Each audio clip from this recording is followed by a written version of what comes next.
Hey everyone, this is section 7 of part 1 of Anton Pannekoek's Workers' Councils. Part 1 is titled The Task, and section 7 is titled Council Organization. The social system considered here might be called a form of communism, only that name, by the world propaganda of the quote, Communist Party, is used for its system of state socialism under party dictatorship. But what is a name? Names are ever misused to fool the masses, the familiar sounds preventing them from critically using their brains and clearly recognizing reality. More expedient, therefore, than looking for the right name, will it be to examine more closely the chief characteristic of the system, the council organization. The workers' councils are the form of self-government which in the times to come will replace the forms of government of the old world. Of course, not for all future, none such form is for eternity. When life and work in community are natural habit, when mankind entirely controls its own life, necessity gives way to freedom, and the strict rules of justice established before dissolve into spontaneous behavior. Workers' councils are the form of organization during the transition period,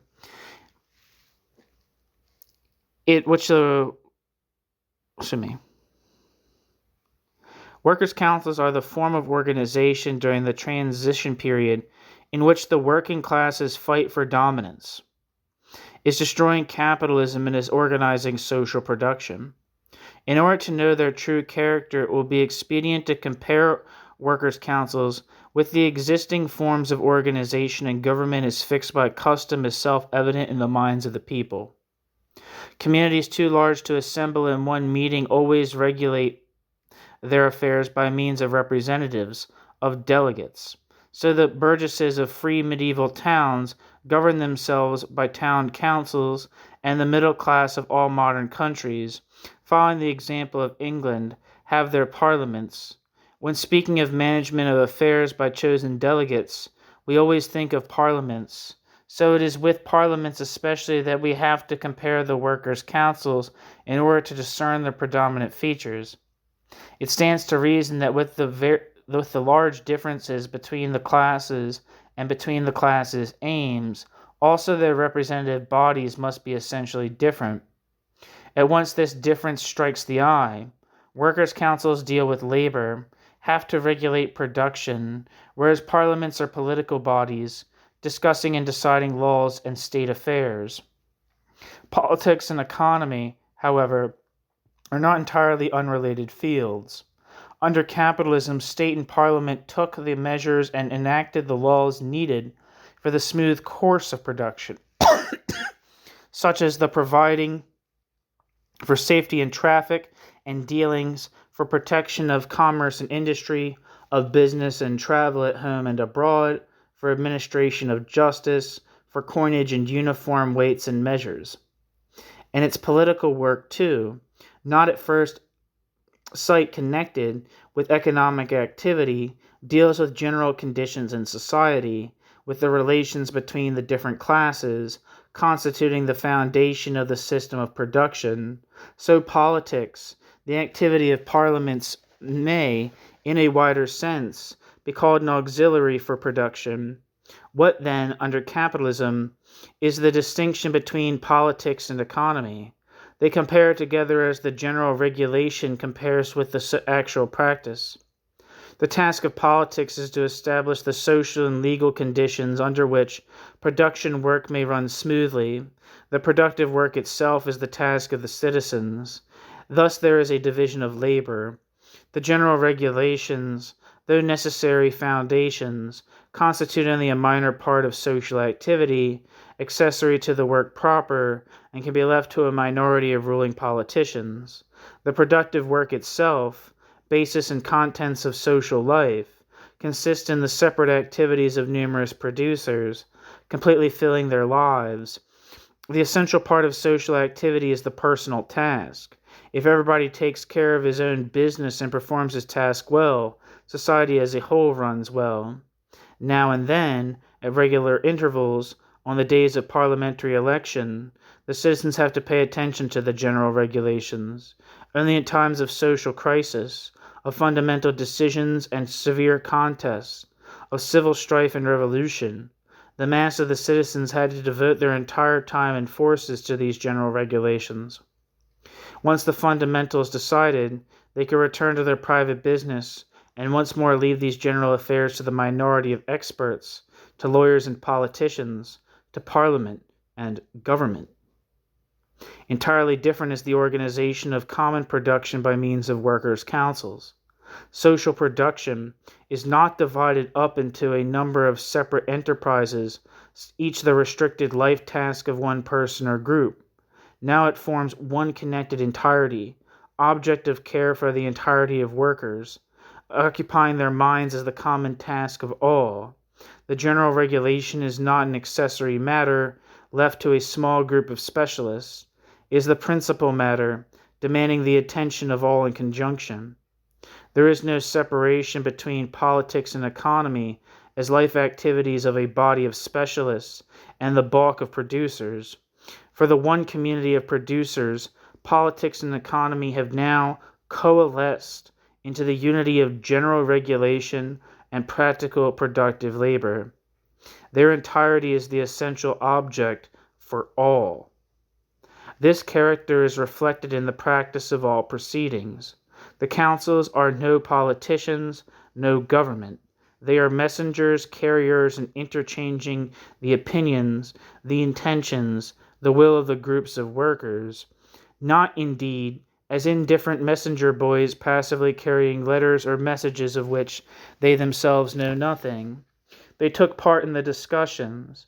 They stood out as spirited spokesmen of the prevailing opinions. So now, as delegates of the group, they are not only able to defend them in the council meeting, but at the same time they are sufficiently unbiased to be accessible to other arguments, and to report to their group opinions more largely adhered to. Thus they are the organs of social intercourse and discussion. The practice of parliament is exactly the contrary. Here the delegates have to decide without asking instructions from their voters, without binding mandate. Though the MP, to keep their allegiance, may deign to speak to them and to expound his line of conduct, the MP does so as the master of his own deeds. The MP votes as honor and conscience dictate him, according to his own opinions. Of course, for the MP is the expert in politics, the specialist in legislative matters, and cannot let himself be directed by instructions from ignorant people. Their task is production, private business. His task is politics, the general regulations. He has to be guided by high political principles and must not be influenced by the narrow selfishness of their private interests. In this way, it is made possible that in democratic capitalism, politicians, elected by a majority of workers, can serve the interests of the capitalist class. In the labor movement also the principles of parliamentarism took a footing. In the mass organizations of the unions, or in such gigantic political organizations as the German Social Democratic Party, the officials on the boards as a kind of government got power over the members, and their annual congresses assumed the character of parliaments. The leaders proudly called them so, parliaments of labor, to emphasize their importance, and critical observers pointed to the strife of factions, to the leaders, to the intrigue behind the scenes as indicators of the same degeneration as appeared in the real parliaments. Indeed, they were parliaments in their fundamental character. Not in the beginning, when the unions were small, and devoted members did all the work themselves, mostly gratuitously. But with the increase of membership, there came the same division of labor as in society at large. The working masses had to give all their attention to their separate personal interests, how to find and to give their job, the chief contents of their life and their mind, only in a most general way they had, moreover, to decide by vote over their common class and group interests. It was to the experts, the union officials and party leaders, who knew how to deal with capitalist bosses and state tribunals, that the detailed practice was left. And only a minority of local leaders was sufficiently acquainted with these general interests to be sent as delegates to the Congress, where, notwithstanding the often binding mandates, they actually had to vote after their own judgment. In the council organization, the dominance of delegates over the constituents has disappeared because its basis, the division of task, has disappeared. Now the social organization of labor compels every worker to give his entire attention to the common cause, the totality of production.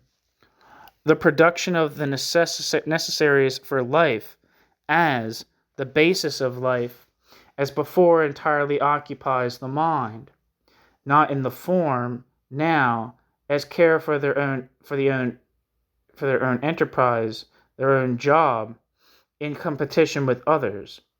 Life and production now can be secured only by collaboration, by collective work with the companions. So this collective work is uppermost in the thoughts of everybody. Consciousness of community is the background, the basis of all feeling and thinking. This means a total revolution in the spiritual life of man.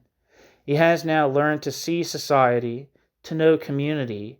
In former times, under capitalism, his view was concentrated on the small part related with his business, his job, himself, and his family.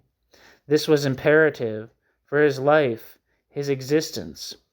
As a dim, unknown background, society hovered behind his small visible world. To be sure, he experienced society's mighty forces that determined luck or failure as the outcome of his labor. But guided by religion, he saw them as the working of supernatural, supreme powers. Now, on the contrary, society comes into the full light, transparent and knowable. Now the structure of the social process of labor lies open before a man's eyes. Now his view is directed to the entirety of production. This is imperative for his life, his existence. Social production is now the object of conscious regulation. Society is now a thing handled, manipulated by man, hence understood in its essential character. Thus the world of the workers' council transforms the mind. To parliamentarism, the political system of the separate business, the people were a multitude of separate persons. At the best, in democratic theory, each proclaimed to be endowed with the same natural rights. For the election of delegates, they were grouped according to residence and constituencies. In the times of petty capitalism, a certain community of interest might be assumed for neighbors living in the same village or town. In later capitalism, this assumption evermore becomes a senseless fiction. Artisans, shopkeepers, capitalists, workers living in the same quarter of a town have different and opposed interests. They usually give their vote to different parties, and chance majorities win. Though parliamentary theory considers the man elected as the representative of the constituency, it is clear that all these voters do not belong together as a group that sends him as its delegate to represent its wishes. Council organization, in this respect, is quite the contrary of parliamentarism. Here the natural groups, the collaborating workers, the personnels of the factories act as unities and designate their delegates. Because they have common interest and belong together in the praxis of daily life, they can send some of them as real representatives of spokesmen. Complete democracy is realized here by the equal rights of everyone who takes part in the work. Of course, whoever stands outside the work does not have a voice in its regulation. It cannot be deemed a lack of democracy that in this world of self-rule, of the collaborating groups, all that have no concern with the work, such as remained in plenty from capitalism, exploiters, parasites, rentiers, do not take part in the decisions. 70 years ago, Marx pointed out that between the rule of capitalism and the final organization of a free humanity, there will be a time of transition in which the working class is master of society, but in which the bourgeoisie has not yet disappeared. Marx called this state of things the dictatorship of the proletariat. At that time, this word had not yet the ominous sound of modern systems of despotism, nor could the term dictatorship be misused for the dictatorship of a ruling party, as in later Russia. Dictatorship meant simply that the dominant power over society was transferred from the capitalist to the working class. Afterwards, people, entirely confined within the ideas of parliamentarism, tried to materialize this conception by taking away the franchise for political bodies from the propertied classes. It is clear that, violating as it did the instinctive feeling of equal rights, it was in contrast to democracy. We see now that council organization puts into practice what Marx theoretically anticipated, but for what at that time the practical form could not yet be imagined. When production is regulated by the producers themselves, the formerly exploiting class automatically is excluded from taking part in the decisions without any artificial stipulation. Marx's conception of the dictatorship of the proletariat now appears to be identical with the labor democracy of the council organization. This labor democracy is entirely different from political democracy of the former social system. The so-called political democracy under capitalism was a mock democracy, an artful system conceived to mask the real domination of the people by a ruling minority. Council organization is a real democracy, the democracy of labor, making the working people master of their work. Under council organization, political democracy has disappeared because politics itself disappeared and gave way to social economy. The activity of the councils, put in action by the workers as the organs of collaboration, guided by perpetual study and strained attention to circumstances and needs, covers the entire field of society. All measures are taken in constant intercourse, by deliberation in the councils and discussion in the groups in the shops, by actions in the shops and decisions in the councils. What is done under such conditions could never be commanded from above and proclaimed by the will of a government. It proceeds from the common will of all concerned because it is founded on the labor experience and knowledge of all, and because it deeply influences the life of all. Measures can be executed only in such a way that the masses put them into practice as their own resolve and will. Foreign constraint cannot enforce them simply because such a force is lacking. The councils are no government, and not even the most central councils bears a governmental character.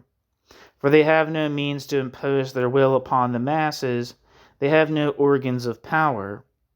All social power is vested in the hands of the workers themselves, whereas the use of power is needed against disturbances or attacks upon the existing order. It proceeds from the collectivities of the workers in the shops and stands under their control. Governments were necessary during the entire period of civilization up to now, as instruments of the ruling class to keep down the exploited masses.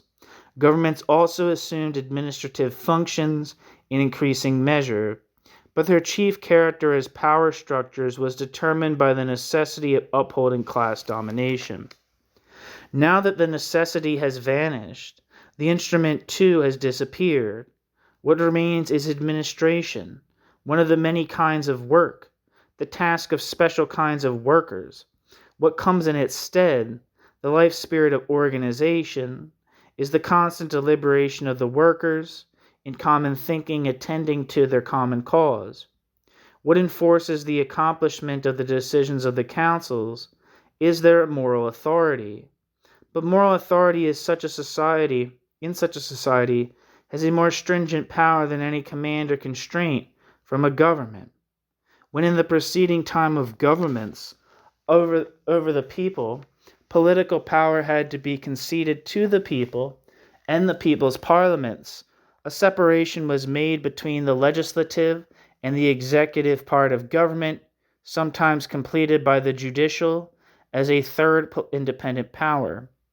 Law-making was the task of parliaments, but the application, the execution, the daily governing was reserved to a small privileged group of rulers.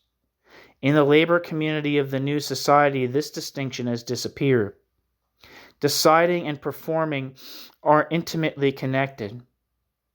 Those who have to do the work have to decide, and what those who have to do the work decide in common, though those who have to do the work themselves have to execute in common.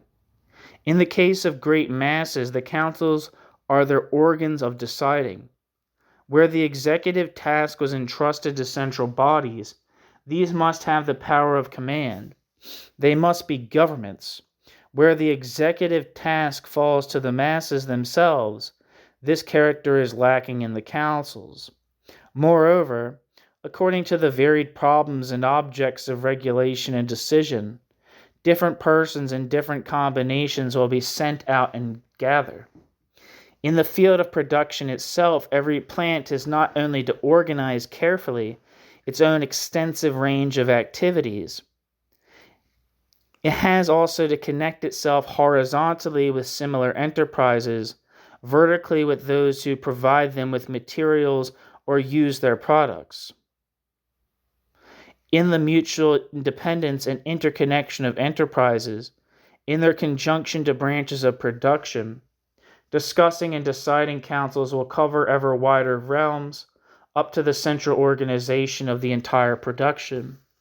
On the other hand, the organization of consumption, the distribution of all necessaries to the consumer, will need its own council of delegates of all involved and will have a more local or regional character. Besides this organization of the material life of mankind, there is the wide realm of cultural activities and of those not directly productive, which are of primary necessity for society, such as education, and as education of the children, or care for the health of all. Here the same principle holds, the principle of self-regulation of these fields of work by those who do the work. It seems altogether natural that in the care for universal health, as well as in the organization of education, all who take part actively, here the physicians, there the teachers, by means of their associations, regulate and organize the entire service. Under capitalism, where they had to make a job and a living out of the human disease or out of drilling children, their connection with society at large had the form either of competitive business or of regulation and command by government. In the new society, in consequence of the much more intimate connection of health with labor and of education with labor, they will regulate their tasks in close touch and steady collaboration of their organs of intercourse, their councils with other workers' councils. It must be remarked here that cultural life, the domain of arts and sciences, by its very nature is so intimately bound up with individual inclination and effort that only the free initiative of people not pressed down by the weight of incessant toil can secure its flowering. This truth is not refuted by the fact that during the past centuries of class society, princes and governments protected and directed arts and sciences, aiming, of course, to use them as utensils for their glory and the preservation of their domination. Generally speaking, there is a fundamental disparity for the cultural as well as for the non-productive activities between organization imposed from above by a ruling body and organization by the free collaboration of colleagues and comrades. Centrally directed organization consists, in regulation as much as possible, uniform all over the realm, else it could not be surveyed and conducted from one center.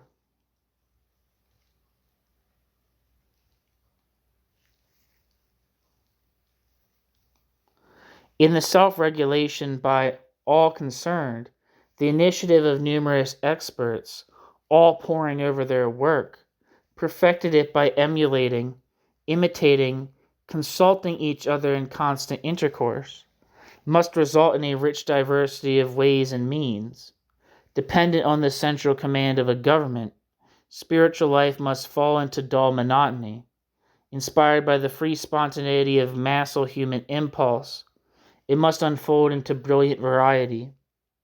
The council principle affords the possibility of finding the appropriate forms of organization. Forms, plural there. Thus, council organization weaves a variegated net of collaborating bodies through society, regulating its life and progress according to their own free initiative, and all that in the councils is discussed and decided draws its actual power from the understanding, the will, the action of working mankind itself. That's the end of section 7 of part 1 of Anton Pannekoek's Workers' Councils. The section was titled Council Organization. The part of the book that section 7 was from is The Task. The next section is titled Growth, and it's the 8th section of the book. Thank you for listening.